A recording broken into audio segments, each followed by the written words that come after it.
Today we're going to bring a candy canes lighting effect candy canes. So you guys can see they have little stars, LED lights. They give you actually the spikes for every single one of them. Long extension cords. We're going to line them up and see how well they look. These will look great in front of anybody's yard. If you're decorating for Christmas, this is it. This is probably one you have to want to have. It has plenty of light. It has a dual connection, so you could actually share the connection. Plenty of spikes, all right? They give you all the spikes, so we're gonna set it up and see how beautiful it looks at night. There's an on and off button only here, if you guys can see it.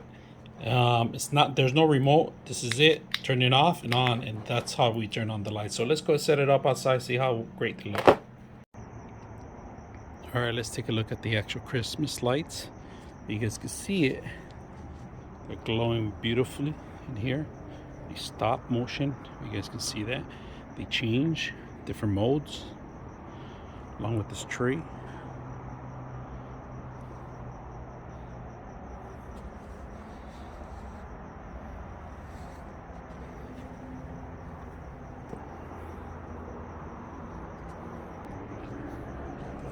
We'll push the button here.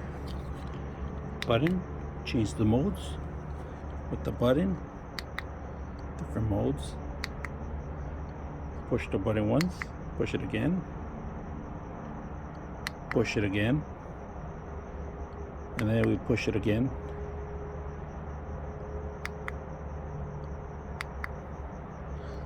This is my favorite.